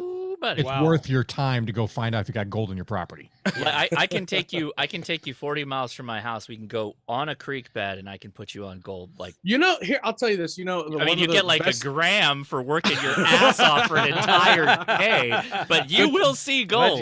Go run those mats. Go run those mats. Hey, you're gonna get a gram. You go wash them mats out. I met a guy who's like in Florissant, which is where we are. The Florissant. There was a guy that I contacted. Did a park to park. And he was like, I'm in Florissant National Monument, which is like a petrified forest area in Teller County. And I geeked out. I like hit him up afterwards. I was like, you are like 2 miles from my land. And I was asking for like contractors because we're going to like, we're building and all that. And so I made a friend with POTA, with like a neighbor, almost a future neighbor, because this guy was activating a park near me. I'll tell you what, my land. It was a blast. Oh, look at that, Scott. That's nice. I'll tell you what. When it comes to radio, fishing, prospecting, metal detecting, they all touch the same points in your brain that go, yes, must have more. Shooting to a point. But remember, with ham radio, what are you doing? You start calling CQ. That's throwing a line in the water. You're throwing a line in the water. Fishing, you've got a lure on the end. So I'm thinking you got to hunt for the gold, right? It's all the same thing. Thinking deer hunting needs to be in there somewhere. Maybe dove hunting. Josh, we have a lot of mule deer. Do you dove hunt, Jason? Yeah. You dove hunt? Yeah. We should. I like dove hunting. You have to shoot 30 of them before my dad. I have dinner. Yeah. The only hunting my dad ever took us too, my brother and I, was dove hunting. He didn't do deer hunting. I learned deer hunting from a friend in high school. Yeah, same way. So I've been dove hunting since I was like 13. A lot of wing shooting, never deer. Wing shooting a lot with my but never deer. I had to learn on my own. I've gone quail hunting maybe a couple of times, pheasant hunting once, but I've gone dove hunting since I was like 13. Mm-hmm. So that's awesome. So you have to have a good over under, right? Or I used to. I don't right now. I haven't in the last 5 years. I've been dove hunting once. No. It's always on the opening weekend is on Labor Day weekend usually, or somewhere in there, and I'm usually in Galveston. So we do a thing with my wife's family down there. It's Someone the in the same chat day just as now my said son's birthday, so I never yeah. go. That's not gonna Someone in the Zoom just now said something about there's a lot of mule deer. I said that. I have a lot of mule deer on my property. I need you to invite me up there because I want to go I'll mule go. deer hunting. I'll go. Mule deer hunting is fun. So Josh, I've only done it once. Josh, does that mean that using a beam and an amplifier is like using dynamite for fishing? Yeah, exactly. Yeah. Particularly if you're doing a POTA. right. I only know one guy that's ever used a beam and amplifier at a POTA. Well, I mean, now with the buddy hex, that's exactly what you can do, right? Yeah. The only guy I know that's done it's Jason. Yeah. Matt, you sat down at that station, so you need to include yourself in that list of one guy that you know. Well, that set it up. I set it up at your request. The best part was N8YO. He was in the chat earlier. When he would key CW on the buddy hex with the amplifier, you'd hear the generator go. Brr, brr, brr, brr, brr. You could listen to the generator call CQ in CW because it would go. Brr, brr, brr, brr, brr. That's awesome. That is way more than he needs to get the job done. I'll tell you one of the weirdest things we did. We were driving up from Denver up to Estes Park, where they had that hotel that the Shining was inspired by. Yeah. And the drive up up beautiful there, hotel. The Stanley, I think, right? Yeah, the Stanley Hotel. But you had this long drive up there, and there's mountains on both sides of you. And up in the side, you have these cliffs that are really, really high. You see goats just randomly speckling the mountainside. I'm like, that's free food. Are those the bighorn sheep that they have up there, or were they just goats? I think they were just goats. They're not. Yeah, I haven't seen bighorn sheep, but I have seen goats that I'm like, those goats escaped from somewhere. Those are domestic goats that are now wild. Yeah, 3 to 4 freaking generations everywhere, on. Yeah, they're everywhere. Yeah, bighorn don't do the whole wall climb like those. No. Do. Yeah. Goats. Somebody's pets. Longhorn. Goat makes 40 a years good. ago. Goat makes a good supper. They're pretty tasty. So I don't know. I like them curried. We don't eat enough goat in the U.S. Honestly, I like goat. I like Curry's goat good. too. You know, it's all kind of part of the mutton family, which is where venison is. So kind of that same cousin. It's like lamb and sheep, but yeah, goat's good eating if done you need right. some good goat biryani. It's like yes. Now, what is that? Biryani? It's like Indian. a rice dish. Oh, Yeah, it's like so good. Yeah, okay. It's actually Pakistani, Josh. It's yeah. So they basically mix up all the spices and the rice and the meat, and then it's really good. When Rhea says all the spices, she means all the spices. All that's how the spices. That's how Rhea, it works. Isn't that made with 20 cinnamon? to 30 spices. Yeah, There's cinnamon in the goat meat, right? there is cinnamon. Yes. Yeah, that's fantastic. That sounds good. That sounds Now really good. the other thing you need to try is I don't know if you have a golden crust out by you, but out here we have a ton of them. They have the curry goat, which is a Jamaican, it's Jamaican / Trini dish, but they have curry goat rice and peas, which is Jamaican, and it's nice. I like curry. Some people don't like curry, but I actually do. There's this Thai place that's not too far from me. I used to go when I worked over there. I haven't been there in a while. They made a curry fried rice that's just fantastic. Red you can or get green curry? fried rice. It's like I think it's green. Okay. It's not red, but it's more like a mustard color. Yeah. It's kind of green. Green's and generally spicier. It's spicy. It's not ghost pepper beer spicy, but there's some spice to it. It's good. You got all the way through it. Congrats, Jason. Good job. Yeah. Oh, I knew. Yeah. I can't. I mean, like I drink it now, and it's like, oh, that's just beer now. Hey, Josh, so- did I tell you what Mike, when we ran out of the big cat cups, did I tell you what Mike was calling the like 10-ounce Kitty cat cups? Kitty cups. No, kitten cups. Kitten cups. Yeah. Kitten cups. Yeah, we were all on the cat cups this weekend, guys. So yeah, big cheers to cat cup beer. What's the next like destination ham thing going on? Because I feel like I missed Hamvention. out, and I got to Hamvention. Hamvention. And when is that? May. Third weekend. February, March, April. Oh, okay. I think Biggest I want biggest to ham do fest. one. Biggest ham fest in the world. Is that the one in Florida? No, No. We just got Dayton, done there. Ohio. Dayton, Ohio. Yeah. Oh, okay. Well, it's actually in Xenia. Yeah, Xenia. Ohio. Actually, go like this with your finger. Read it. Go like this. Actually. No, yeah, it is definitely drinking from a water hose, a ham radio. Like it is so much going on at Hamvention. I feel like I've missed. I haven't, like, when I first got my ticket, pandemic was super pandemic-y, and it's now lightening up, and I'm like, I want to. And then seeing all of your videos, I want to get in on it. So We try not to show the best parts. Yeah. Those are the parts I want to be there. You have to be there live for those. You have to be there. You have to be there live for that part. Yeah. You know how Cops mean- had the True. TV show Cops, and then they had Cops Too Hot for TV. Well, Yeah. it's sort of sort of like what happens at Hamcation stays at Hamcation. Yeah, it's Vegas Yeah. rules. Vegas and rules. hopefully the Yeah, yeah. lawsuits don't come. Right? Okay. Yeah. It's like Well, Vacation too it's hot like for TV. I love it. it's like Sean's Ham's Gone Wild sticker that he sent me. Ham's Gone wild. The best part, the best part was for me was when Friday when I walked out, like, you know, I saw all you guys in the morning, and you guys are all like, do you have the beer on? I'm like, no, and you're all, oh good, we don't want to be drunk before noon. Right. And then, like, literally I'm out there assembling the beer delivery cooler. Uh-huh. And Josh walks up and like, well, actually, I had beer ready, because so I poured him an ESB and handed it to him. He's like, "This is what I came out for." Yeah, that was it. Yeah. Needed that little watering hole in the savannah there. Hamcation in the trailer park. The best way to describe it is like prohibition. Like, 'cause Yes. there's no way you can find there. Like, people, hey, you want a beer? Hey, want a beer? Yeah. And it's kind of like you're like a little kid at the candy van, like, Uh-huh. damn it, they got a Hey, Baby Ruth. I'm going. All right. Got a Guinness. I'm out, man. John, I brought 12 gallons of beer. It lasted less than 30 hours. It was You know, going you were pretty like quick. illegal in like 38 states, right? I mean, How many states did you cross with Yeah, that beer? simmer down, Smokey. Simmer down.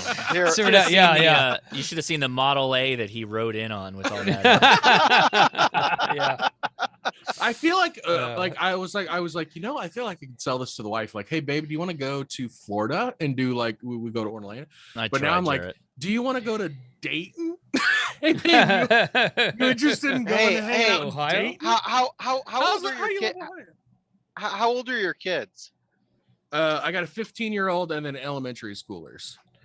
Because the Air Force Museum in Dayton is off the hook. Oh no, they're staying with Right, my Patterson. mother-in-law or my mom for sure. Wright I'm not- Patterson and I'm trying Voice to of have a America. good time. What are you talking about? Yeah. Yeah. The Air Force Museum is cool out there. If you go, make sure you go with somebody that's enlisted or a veteran, and then you can get into the back area that's actually on the base, and that's Ah. the jam. They If let you go fly. through- They let you fly a jet. Right. No, you can go through. You can go through like Nixon's Air Force One. You can go through a bunch of Air Force Ones. You can go to the You can read the tape. You can listen to the Yeah. 16 minutes tape. They have the tapes. right. The 16 minutes. The Kennedy tapes. Is that what you're talking about? No, the Nixon tapes. oh, the I Nixon can't tapes. remember. Yeah. And then the experimental wing is where they have the Valkyrie, which if you haven't seen the Valkyrie in person, Yeah, it's that sounds awesome. insane. It's insane.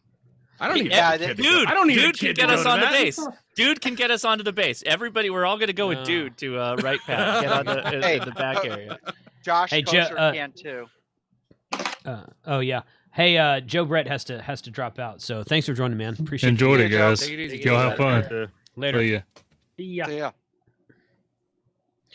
But no, hamcation's a really fun thing. And I think next year I'm going to do the same thing, and we'll Yeah. Until our area is too well discovered, then we'll have to relocate the following year so people just don't like show up. I feel like for you YouTubers, I feel like that's a thing that you're going to be chasing here for the next few years is trying to maintain some semblance of normalcy. We didn't have any issues. I mean, people were talking to us as we were walking back there. I was talking about Josh. He's got a lot of subscribers. No, I'm kidding. Woo! Where's the kick button? It's my Zoom, Jarrett. Just be careful. Just be careful. But okay, so yeah, I had a hard time walking around. It is true. You're probably a mob. So the funniest thing about it was Friday night. We're all back there. The guys are breaking up, talking shop, talking about radios. Loyal had his 705 out. We're back there, and we all decided to go to Motorworks Brewing, for a dip, meet some more people, stuff like that. And they all leave in this crowd, and I was walking behind because I had to grab something, and I had 3 people stop me and ask what the YouTubers were doing walking through the campground. They're like, was that the YouTubers? I'm like, yeah. Why were they walking through the campground? I'm like, we were hanging out. Is this the guitar story? Was that the YouTuber? Do you guys all? I'm imagining now you guys all walk around together. Was that the YouTuber? No, sometimes we did, but not the whole time. Yeah. Not most of the time either. Most of the time, no. Most of the time, you guys I'd see one of you guys, and then 20 minutes later, I'd see another one, and then 20 minutes later, somebody else will walk by. So who's going to Dayton YouTuber wise? All of us, I think. I think everybody's going to Dayton.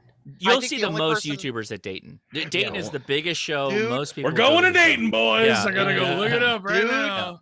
I'm going on vacation that week. Dude. You lie, John. It's in your contract. You gotta be there. There's no way. There's no way. Ham Radio dude won't be there. He has a prior obligation. Yeah, I remember him saying that. I know. He's the only one that I know that said that they can't come. Yeah. He has something important going on. Can I entertain you in a dog leg airfare where you cannot go direct to an airport? Dayton, Ohio. That's where you're flying into. That's right. Yeah. Well, I will be driving. I will be driving to Dayton. So that's where Wisconsiners work. I think I'm going to take 2. I think I'm going to take 2. I think I'm going to take 2 weeks off and leave it's like a 2-day drive up. So maybe leave a day early, and so I can get there and do some POTA on the way north, and then after the show, I think I'm going to head to. I got to head up to my thing. I'm so close to my sister and where I grew up. It's only 4.5 hours. I probably should go say hi. So Matt, I was kind of thinking about doing the same thing, maybe leaving an extra day early, and I might try to hit one park on the way there, but I was thinking about trying to get there maybe a little bit earlier than normal, and we go hit a couple parks around the area. We can do that. Just kind of that way we're kind of close to home base, as it were. Exactly. We can go hit a park and have dinner and come back. It wouldn't be too far of a drive. So I was thinking about doing that this year myself. Maybe leaving on Monday instead of Tuesday, something like that. I think this year I'm going to leave. So I'll probably work that Saturday, and then I'll leave probably Monday. That gives me Sunday to pack everything, pack the camper up, get everything ready. Because obviously if I'm driving that far, I'm going to take my little house with me. Yeah. Well, I like that. It's about a 15-hour drive for me, so I like to split it up into 2 days. So if I left on Monday, I could drive for 7 hours, and then drive for 7 hours on Tuesday, be there Tuesday evening. I think I'm 16. I think it's 16 hours for me. Okay. So, but anyway, I haven't set anything in stone yet, but that's what I'm thinking about doing. But I will only do that if there's at least 1 or 2 other, and Mike will probably be with me. But we're going to do that to try to do some POTA stuff. Try to have a couple extra days, do some POTA stuff. So that's kind of the goal there. POTA. I love one of my favorite things about my October trip was that I threw a ham stick on my truck. Yeah. And hunted the entire time I was driving. I was always hunting POTA. Hunting POTA, yeah, that's fun. So I had fun. my phone. I had my phone set up so it would alert me when a POTA spot came up, and I just reach over and move the radio and see if I could hear them. I worked quite a few POTAs in. When we were at when we were at the Overlanding Expo in Virginia in October, Steve and I. What part of Virginia? Where was that, Steve? Do you remember? How humid was that? It wasn't humid. It wasn't humid at all. It got cooled off by then? Okay. Yeah, it was actually, we were wearing jackets in the morning. It was actually cool in the morning. Okay. So, but we set up the Chameleon Impasse 2 with the FTDX10 and that new 50 amp hour, or not. I think I worked you. That new 50 amp Astron power supply right there at the booth, so that people would come by and say, "What are y'all doing?" And I hunted POTA for like 2 or 3 hours every day, and that's all. I just turned around the band. Yeah, I think I did work you. I worked you. And that's awesome. Yeah, and that was just really fun because I was just tuning the band. I was like, "Oh, there's a POTA station." I didn't even have to. There was so much POTA activity that weekend. I didn't even have to look at the spotter map. I was just tuning. I was like, "Okay, that guy's calling. Oh, that's a K number, K-1492 or whatever." I'm like, "Okay, I'll just sit here for a minute." I'd call back to him. If I could for a minute, to something that Matt said for everybody that's watching us right now, please think about putting a ham stick on your car. Get a mag mount, get a lip mount. You can do HF from your car. You should definitely do it. You can chase POTA on your commutes in the morning, and when you're driving home at night, you should absolutely think about that. And a ham stick does fine. Get 2 of them. Get a 20 and a 40. That's pretty much all you need to get started with POTA. Done. Make it happen. It's very easy to do. Highly recommended. Shark antennas. Yep. Shark antennas, which Gigaparts sells, are made in the USA ham sticks, guys. Yep. Every time I put up a video about something made in China, I always have the naysayers coming by, which they have their place. Okay. Sure. I'm not naysaying the naysayers, but Shark antennas are made in the freaking USA. I spent 30 minutes on the phone with that guy about 2 weeks ago. They respond to emails, and they do just respond from YouTubers. That's right. They respond to everybody. Yes, they do. Yes, very responsive company. They are, and you can get all those at Gigaparts too. And they have mini ham sticks, so they're like a foot and a half shorter than the normal ham sticks. So you can, if you got something that you're like, well, I don't want to put a ham stick up there. Get the mini ham stick. They're all teriyaki flavored and spicy. You can get your very variety of ham sticks. You know, wherever in the Ghost pepper milkshake IPA ham stick. I'll tell you what, I bought a set of ham sticks from Gigaparts a couple weeks ago. I put the 20 meter up on my truck out in the parking lot, just in the middle of Houston. And I was talking to a guy in Australia on my 705 on 10 watts. Wow. What band did you say you were on? 20 meters. He's on 14.188 around 4:30 CS time, Central Standard Time. Yep. I need to get out to a park. It's so snowy here. I'm gonna do it. But you can do it from your car. Again, put the ham stick on your car. No, in parking lots. Make POTA make POTA magic happen. That's all you got to do. Like just do that. Do that. That's the other thing. So when I was driving through, so I drove from Florida to southern Utah and back in October, and I stopped at least one POTA every day on while driving, not including the POTAs I camped at night, and would pull in, call CQ POTA, get 12, 15, 18 contacts, and then go QRT and leave and go to the next one. That's what I did when I was driving home. When I was driving home from Long Island after our OBX trip, Matt, I went to Long Island to spend a week there with Bob. He drove me around. We did a bunch of POTAs on Long Island. But when I was driving home, every time I would cross a state line, I'd be like on the map. I'm like, okay, what's the closest part to the highway I'm on right now? And I'd pull in there, ham stick it up with the IC 7300, make 10 or 15 contacts and keep going. I was like, that's a new state for me. Yep. I got West Virginia. I got Tennessee. I got 2 or 3 other. I can't even remember right now. I got like 3 or 4 new states under my belt. I haven't decided yet where I'm going to go for my summer vacation that I'm going to take. If I'm going to go up and it really depends on whether or not when we're going to do the main trip. And if the main, if that's going to be this year, if we got to push it back because we can't get campgrounds, stuff like that. Because I want to go back out and hit like Rocky Mountain National Park. I didn't make it to Moab or Arches, and it's like, I really want to go back west, but but I also want to go to Maine. It's like, where do I want to go? Right. So I got to take a quick opportunity to hop out here. Everybody have a great weekend. I'll be live streaming tomorrow. We'll be talking about MERS, not ham radio at all. How's that work? Let's talk about it. License-free radio. I'll talk to you guys that's later. cool. That's cool stuff. Thanks for letting me on here, Jason. Later, Josh. Appreciate it. See you later. Nice to talk to you. Yeah. Take it easy. Josh. Yeah. Yeah. I think we've been going almost 2 hours, guys. So I think we're going to go ahead and close it down. Yeah. So couple other people need to go. So thank you to everyone for showing up tonight. Steve, thanks for hanging out for the whole time. I know you guys usually have to drop off early. John, you too. Thanks for hanging out the whole time. No problem. It's really good having both of you on. So check out the all those on Team Replay. Check out the links in the chat below. Appreciate everybody who joined us tonight. Appreciate all the super chats.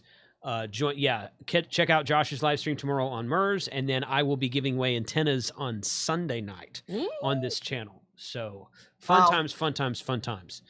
But 73 to all, and I'm gonna leave it with you. And this is, hey, I hope everyone enjoyed this because this is going to be the last Frank-free happy hour we have for a while. So, but Jason, yeah, I got one thing I forgot to mention. Okay, what's up? I just hit 10K subscribers. Oh, hey, really? Sweet. Cool. That's great. That's really great. So so I'm gonna be doing a giveaway as well sometime. Good. I have to figure out in the next couple of weeks what I could scare up. So. Good. Okay. All right. Well, perfect. Well, congrats on the 10K subscribers. Thank you. That's always fun to hit milestones like that. So, good deal.